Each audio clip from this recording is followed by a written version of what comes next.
Hi, I'm Emilia Lees. Some weeks ago, I gave a talk to a Cyprus vegan organization, and it wasn't recorded.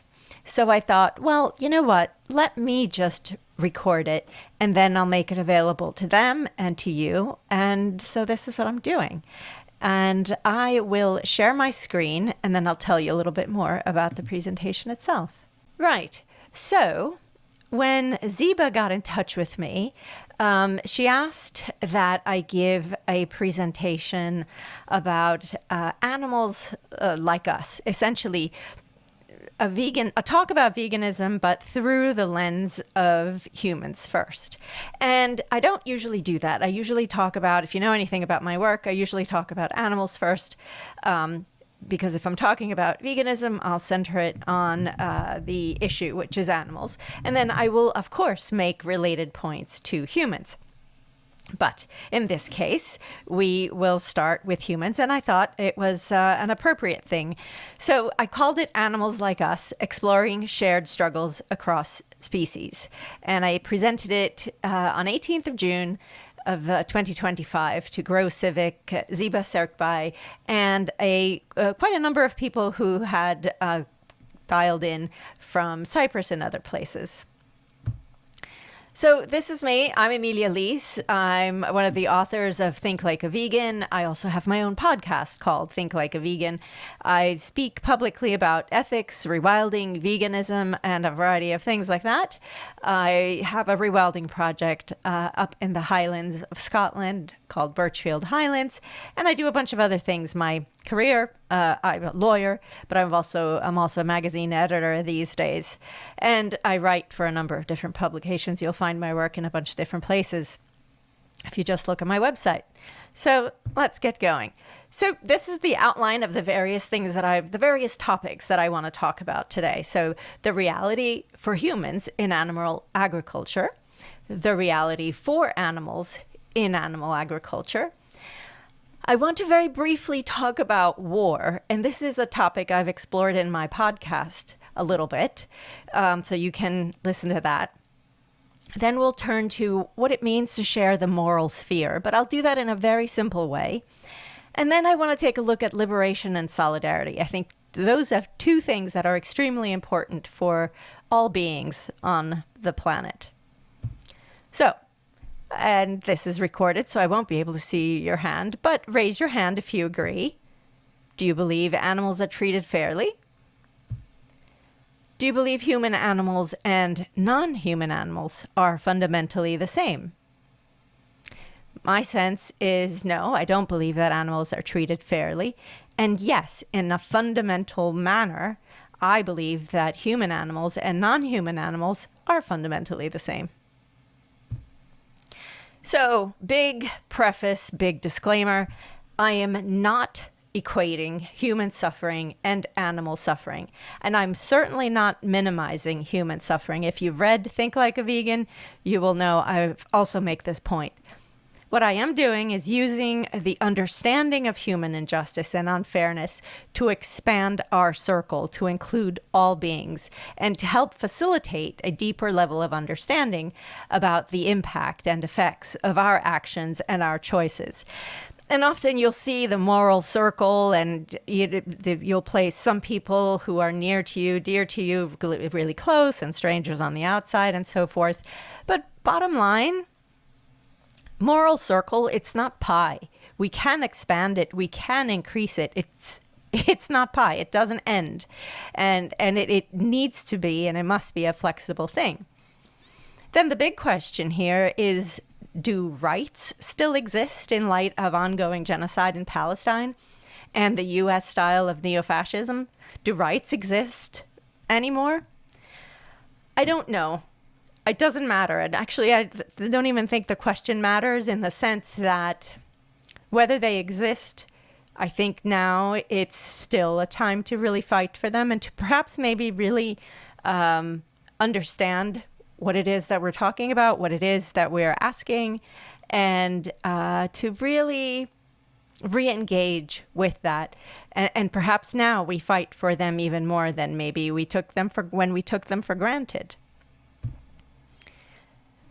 So let's go to humans and animals. There's an animal agriculture. There's an absolutely direct connection, which is really very interesting, disturbing, whatever. Animal slaughter itself, it served as the inspiration for more efficient human exploitation techniques in industry. So if you have a look at the pictograph I have here, or stereograph actually, one of those things that you put in that little machine and it looks all 3D. That comes from the Henry Ford Foundation website. And what these engineers at the Ford Industries at the time in Chicago, they went to a Chicago slaughterhouse and they took a look at how the men there were on this line, a disassembly line, because they were disassembling the bodies of these cows. They looked at that in 1913 and they said, gosh, well, this principle that works for the slaughterhouse, we could adapt that. We could adapt that to building automobiles on a moving assembly line. So the velocity and scale of animal dismemberment, in that, Ford saw the future of capitalism. And we all know that's a bit of an exploitative paradigm that we live in. So, animal agriculture, the horror for humans. And this is a quote from Andre Noble, who's a former slaughterhouse worker, and he described his work in 2023 for Newsweek. He says, pigs would come in on trucks and get offloaded into the building. They would then pass through a machine to get killed. I don't know how. The sound of countless pigs screaming was heard a quarter of a mile, surrounding the entire plant when this was happening. I did not see them get killed, but I saw them come out of the machine and into the building on the meat hooks. Thousands of workers would then spend over 12 hours a day cutting the meat. Another slaughterhouse worker recounts his experience, or their experience rather, in 2020 for the BBC. I'll never forget the day after I'd been at the abattoir for a few months, when one of the lads cut into a freshly killed cow to gut her, and out fell the fetus of a calf. She was pregnant. He immediately started shouting and throwing his arms about. I took him into a meeting room to calm him down, and all he could say was, "It's just not right. It's not right," over and over again.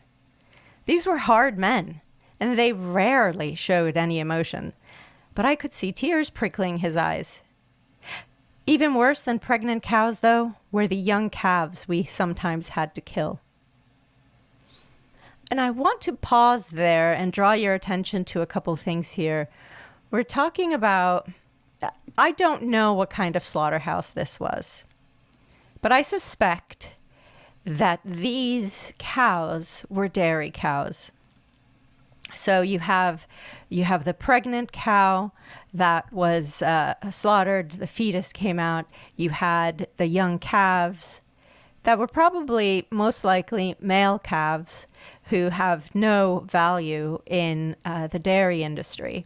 So you have a very direct connection to dairy right here, because you have the pregnant cows who are sent to slaughter when their use, quote unquote, is no longer as high as what it was before, because they can't give birth as much, or they've gotten ill and so on. So it doesn't matter, and they get rid of them. They get rid of them in the same exact slaughterhouses where the quote meat cows go. It makes no difference.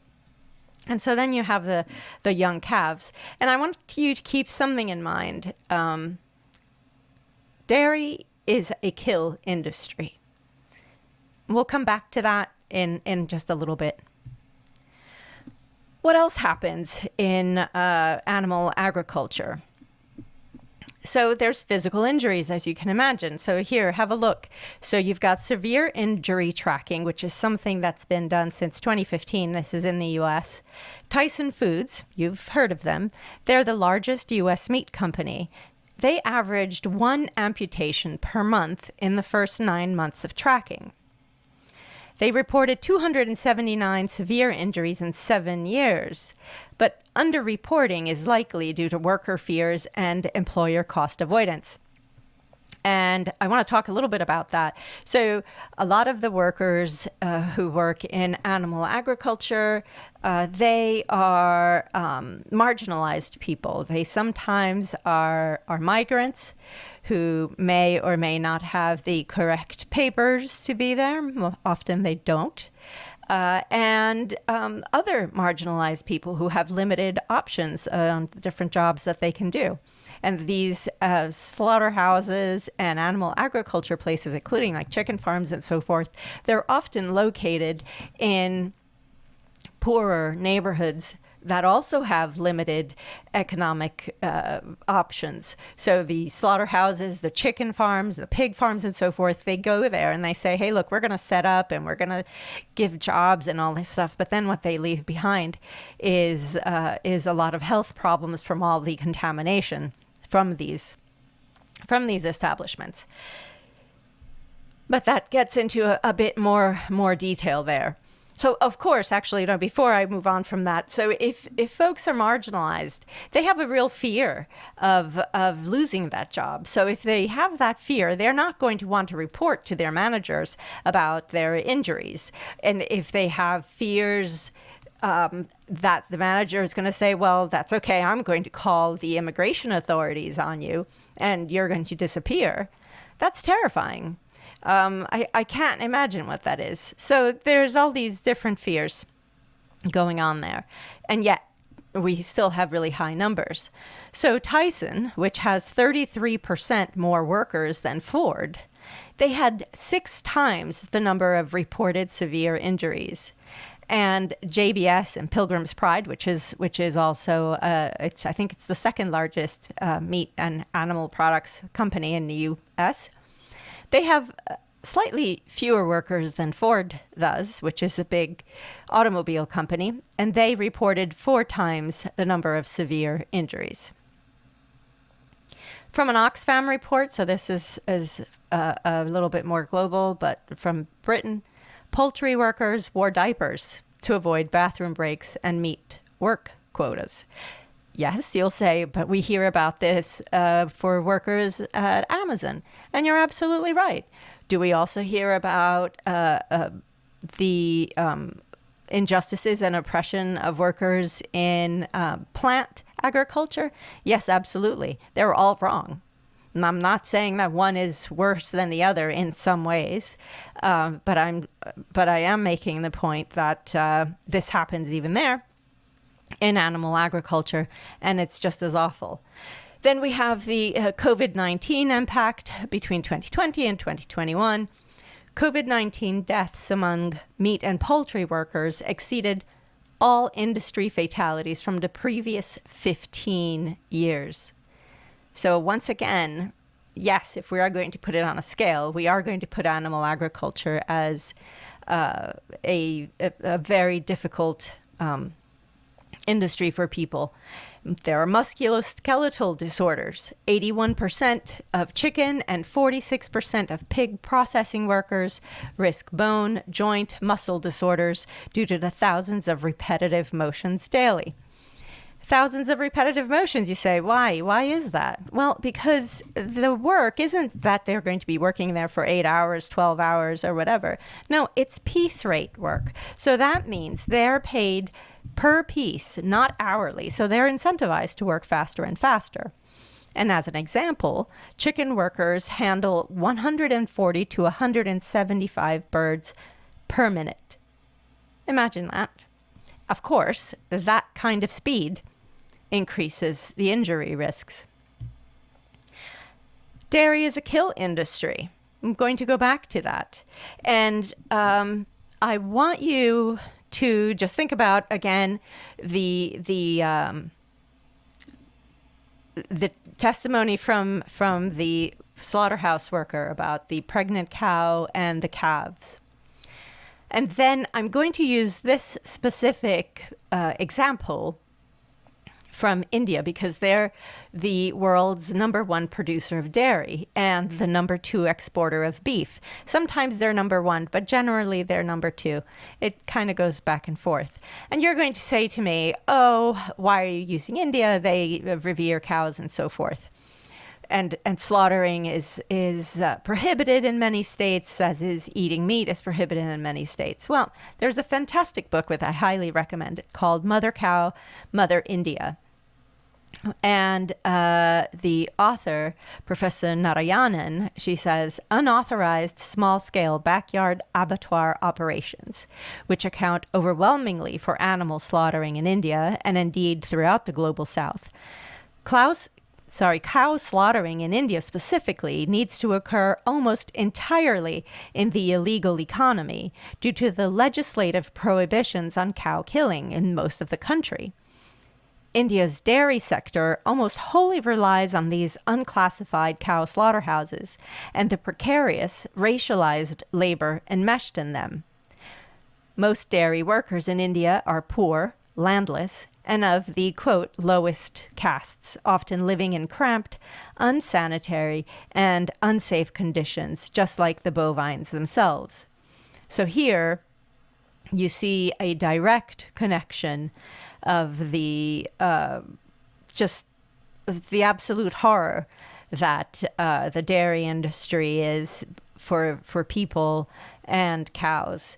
And you also see the entanglement between a marginalized group and how then they are instrumentalized to become the people who are actually doing the slaughter and handling all that because other people don't want to. And so that's so we can't get away from the fact that dairy is a kill industry. And it's an uncomfortable truth for vegetarians in particular, but here we are. That's what it is. There's also psychological harm. Slaughterhouse work has been linked to higher levels of aggression, violent dreams, anxiety, and hostility. Some researchers have categorized the psychological symptoms experienced by slaughterhouse employees as a form of trauma disorder, such as PTSD, or the more seldom discussed perpetration-induced traumatic stress, meaning the perpetrator has a traumatic stress. And as a whole, slaughterhouse workers experience significantly higher levels of serious psychological distress than the general population. And this came from a piece from 2022. So again, we're not talking about ages and ages ago. And I don't think you can even say, oh, well, let's make the slaughtering better. Let's use, machines. Let's make it go faster. Let's do this. Let's do that. Let's have psychologists on hand and therapists. Yes, absolutely. Conditions for workers need to be good. People need to be in dignified work and their conditions need to be good. But here we are also talking about industries where there is an entire category of victims that no matter what we do, no matter how nice we think we're going to make something, and I don't believe there is such a thing, they're going to die and they don't want to. So sorry to be a bit direct there, but here we are. There's other negative consequences, of course. You can kind of connect the dots from all these things. Violent crime, substance abuse, they're all associated with slaughterhouse employment. And Andre Noble, we heard from him earlier in the presentation. My drinking had gotten completely out of control. I was self-medicating. I fell into alcohol in order to relieve the stress of what I was doing. I just wanted to escape reality. When we harm animals, we also harm ourselves. And I mentioned this a little bit before about animal agriculture leaving behind pollution and contamination. You have noise, obviously. You have smells. You have toxic air. You have chronic disease that comes from all of that. You have water pollution, but you also have antibiotic-resistant pathogens. When you have so many animals living so closely together, Pathogens can jump from one another very quickly, and they can proliferate. So clearly, the animal agriculture has to give the animals loads and loads of antibiotics to keep at bay whatever diseases and infections are spreading. So the more antibiotics the animals get, then you create pathogens that become resistant to those antibiotics. And eventually that filters down to human. And antibiotic resistance is something that I used to hear about very seldomly many years ago. But now you hear about it more and more. And it's extremely worrying. I can't imagine a world without effective antibiotics. It's terrifying. And then, of course, you have increased zoonotic diseases and panzootics, like avian flu, the H5N1. So zoonotic diseases are diseases that come from animals to humans, and panzootics, like the avian flu that's been going around for the past few years, and which, of course, we don't talk about anymore. Well, that's when a disease starts with one type of animal and it spreads to all the others. So what's been happening with avian flu is that it has been spreading, and it has spread from birds to pretty much every single type of animal, has been all over the world, even to the North Pole and the penguins in the South Pole. A lot of them there have been found victims of these diseases there. And avian flu is absolutely deadly. Well, this H5N1. Then, of course, you have greenhouse gases, biodiversity loss, and land use. What am I talking about there? Well, we know that most of the habitable land on the earth is used for agriculture, most of which is used for animal agriculture. And that means that more and more land gets cleared to either plant crops that will be fed to animals and not to humans. And that means there's fewer and fewer spaces for animals to live, free living animals to live. So you have biodiversity loss. And biodiversity is crucial to life on Earth. And greenhouse gases, animal agriculture is a significant contributor to greenhouse gases. So the dangers posed to human health and well-being have to remind us that we're all interconnected. So whatever happens to a species that we believe is lesser than us, even an insect species, that is going to reflect back on us in some way. So let's talk about the horrors for non-human animals. You have more than 1 trillion animals slaughtered annually. You've got industrialized animal agriculture, and people talk about big ag and so forth. It actually makes up 94% of all animal agriculture on the planet. And we have 142 billion animals in these industrialized animal agriculture facilities at any given time. 142 billion. Now compare that to this next number. There's been approximately 117 billion humans to have ever been born on Earth. 117 billion. But at any given time, we have 142 billion animals on Earth. At any given time. That is nuts, and sets the tone, really, for the types of horrors that non-human animals experience. Going back to the dairy is a slaughter industry. Let's revisit this. Cows, they're very social animals. They're herd animals, and they look after their young. Their natural lifespan is 20 to 30 years, but they're slaughtered around 5 years old when fertility wanes, or 5 to 6 months if destined for veal. So think about that quote that we heard earlier when that hardened slaughterhouse worker saw the pregnant cow being slaughtered and out came the fetus. Again, that's very likely from dairy. And then the young calves that also affected the other slaughterhouse worker. Of course, the very few bulls who survive sorting at birth, because Usually in dairy, the male cows will be dispatched pretty quickly. The female cows will end up like their mothers in the perpetual state of impregnation and lactation. But there are bulls, few, who survive, and they're forced into truly horrific, exploitative, frustrating, and painful lives of forced ejaculation. I won't get into the details because it was pretty tough reading, and I'm not going to. You can look into that. And of course, just like the female cows, once the bulls can no longer produce good quality semen, they're slaughtered. They're dispatched as well. And here I am going to make an analogy to humans, because we need to bring it back to that. And again, I am not making a direct comparison, but I am using analogy to inform us, right? Would any of this be acceptable if the subject were human? Of course not. So why? Why do we do this to non-human animals? And we'll get to the sort of philosophical bit in a minute. Animals are individuals just like us. But animal agriculture strips animals of their most basic desires: the freedom to eat, socialize, roam, or mate.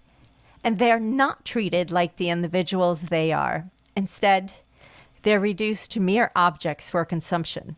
At its core, this system of oppression denies animals the right to their own lives, something they are entitled to, just as we are. And Playing Possum is a fantastic book, which I also highly recommend to you. And now this.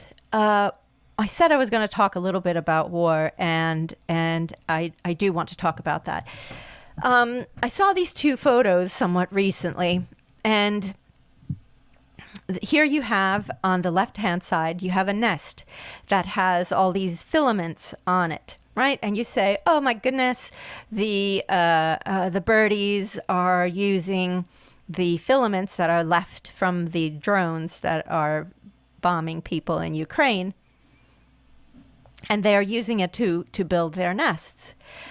I don't look at it that way. I look at it as the most basic type of adaptation. We all animals, all humans adapt to the awful situations that we find ourselves in because we want to survive, right? Life is extremely precious and we want to survive. And that's what these birds are doing. They are trying to survive by nesting and using the materials that they find. Is this good? I don't think so. I find it very disturbing and worrisome, because you have these birds that are dealing with this type of filament, and the filament will be of some kind of plastic, a nylon of some sort, and that's going to get into their bloodstream, themselves, and not just the building materials. It will affect them physically. But where's the entanglement? You say, oh, well, Emmy, that's just a bird. Who cares, right? But where's the entanglement with the humans? Well, that's the next picture. Look at the right. Those very same cables are covering various fields in the war zone in Ukraine. Those fields, Ukraine is a very fertile ground, and there was lots of agriculture there, and lots of grains were grown there that were exported all over the world. I don't know whether that specific field was for agriculture only, but I suspect it was, because kind of look at it, there's nothing else going on there. But all those filaments on that field, how will that field go back to a productive and healthy soil for people and animals too? So, you know, when we can't separate our destinies from those of animals, because we are all in this together, and all of the things that we do to them and we do to ourselves, they affect one another. And I found these two pictures very poignant and disturbing. So let's get into the sort of the very basics of ethics, or little basics of philosophy if you want. And you can get into very complex and complicated discussions and read a variety of philosophers, but I want to just pare it down to basic fairness. Basic fairness is this: you afford the same moral treatment to everyone unless there's a morally relevant reason to justify treating someone differently. For example, you don't allow human children or non-human animals to vote. Okay? We'll just take that as a very basic thing. Let's see now, how do we apply that basic fairness? Let's take it apart a little bit. How are people and animals the same? Well, we're all animals. Fact. Some animals on the planet evolved well before we did, but ultimately we're all animals. And all animals, including people, we aren't objects. An object is this computer, this screen, this microphone, my glasses. Animals are not objects. People aren't objects. And all animals are sentient. And we'll get into that, and we'll get into what that means in just a second. Why should we share the same moral sphere? Well, all animals have needs, wants, fears, abilities, intelligence, skills, social habits, and emotions, which they demonstrate in ways like and different from humans. And I would say people, all different kinds of people, have different needs, wants, fears, abilities, intelligence, skills, social habits, and emotion. And we all demonstrate all of these things in very different ways. Sometimes they're similar to other people, and sometimes they're very different. But what is the real crux of all of these things? These aren't morally relevant differences between us, or certainly not between people or among people, and certainly not between us and animals, and not between animals, right? These are just external differences. They're just surface. They are not morally relevant differences. So what's relevant for basic fairness? It's the shared sentience. That's the only morally relevant starting point from which we determine whether the rule of fairness, basic fairness, also applies to animals. And I'll recommend another book. Surprise, surprise. Manisha Dekka has written a terrific book called Animals as Legal Beings. And she argues in that book that sentience itself is a little bit insufficient, and the common thread should really be beingness. So I will recommend that book to you, but for ease of this discussion, I'm going to continue just speaking about sentience. So what is sentience? Some people say sentience is a feeling. Can animals feel? Is there a consciousness? Is there this? Is there that? And I'm just going to say, just strip it back to much more essential things. For sentience to be meaningful in a way that applies to everyone, it's simply that desire to live. It's not whether one animal or another has imagination, or they're able to do some activity based on what we can do, or, they're so smart and they're so conscious, they can look at themselves in the mirror. Who cares? People have different abilities too, and that doesn't mean that they are not sentient, right? But I want to also bring in this example from the New York Declaration on Animal Consciousness. And they're looking at consciousness, but I think it's a really helpful summary of where ethologists are at now. So this is interesting. They say, first, there's a strong scientific support for attribution of conscious experience to other mammals and to birds, right? So conscious experience, mammals, and birds. But there's also empirical evidence which indicates that there's at least a realistic possibility of conscious experience in all vertebrates, including reptiles, amphibians, and fishes, and many invertebrates, including at a minimum cephalopod mollusks, decapod crustaceans, and insects. Pretty much that's a lot of different animals. So third, where there's this realistic, and what does realistic mean? I don't know. But if there's a realistic possibility of conscious experience in an animal, it's irresponsible to ignore that possibility in decisions affecting the animal. In my view, the decision affecting the animal is whether we decide to use them. It's not so much how we decide to treat them. That comes after. But first of all, and first and foremost, is when we decide to use them. Because once we've decided to use them, treatment is very much a second stage. And this says realistic possibility of conscious experience. Well, realistic possibilities of conscious experience is something that is changing constantly. You see articles all the time like, oh, this animal that we never thought anything of, we just thought it was a machine, can do this and has a sense of humor or likes to play, like bees like to roll around these little balls basically for fun. We don't know what realistic possibility actually means. What's realistic now and what's realistic in the future are completely different things. So as far as I'm concerned, just don't use animals. Don't use mollusks. Don't use shellfish. It just leave them alone. There's plenty of other things to use and eat than any of them. But still, this New York Declaration on Animal Consciousness is a very interesting development. So let's go back. What does the basic rule of fairness, including animals, what does that look like? So I say we owe animals the same moral treatment as people, unless there's a morally relevant reason to justify treating animals differently than people. We don't, or at least we can agree we shouldn't, deny humans fundamental rights if they have different needs, wants, fears, abilities, intelligence, skills, social habits, or emotions.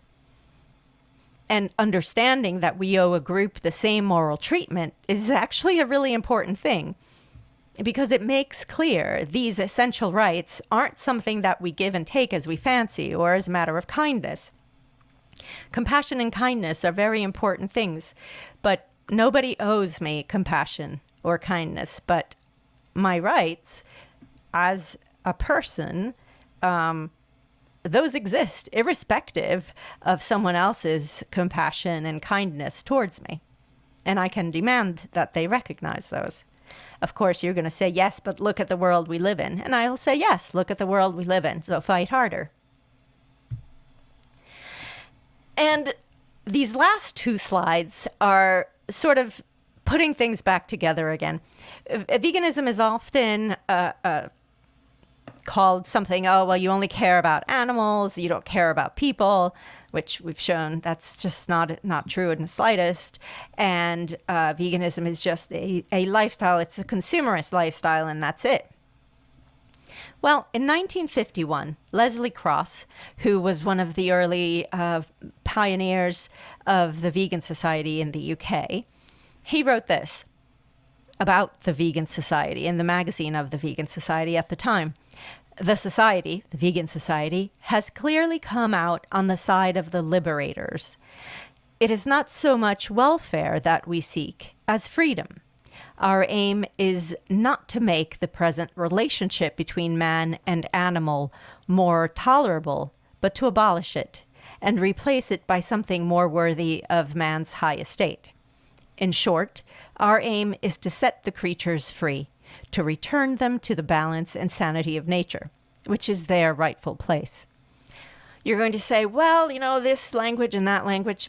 1951. This man wrote for his time, but we can take the sentiment of what he was writing about veganism being a liberatory movement for everyone, for people and animals, and I'm going to also say for the environment as well. Nature, he terms it in terms of nature. It's for everyone. It's a liberatory movement for everyone, not just animals and instead of humans. And solidarity, I said I was going to also talk about that. And solidarity is something that we desperately need more of, especially today as the world is changing as it has. And this quote here comes from Angela Davis, who is an academic, an American academic and writer and long-term vegan, even though she really started talking about her veganism only somewhat recently, I would say in the last 5 to 7 years. And she says, I think food is the next major arena of struggle. I'm sometimes really disappointed that many of us can assume that we are these radical activists, and God knows she really absolutely was, and even went to jail, so you should absolutely read her work. It's fantastic. But we don't know how to reflect on the food we put in our own bodies. We don't realize the extent that we are implicated in the whole process of capitalism by participating uncritically in the food politics offered us by the great corporations. She says, the lack of critical engagement with the food that we eat demonstrates the extent to which the commodity form has become the primary way in which we perceive the world. Meaning, we see the world as all sorts of things are objects. They're commodities, they're objects for us to use, for us to profit from. And that's it. And that includes people. Now, a lot of times, a lot of this, frankly, can very much be applied to people and to animals. On that happy note, really, do you have any questions? If you have questions, these are my contact details. You can find my website, my work on my website. You can find Think Like a Vegan, the book, and anywhere you buy books. And also look for it or request it from your local library or your university library. I know that it's in a lot of libraries already.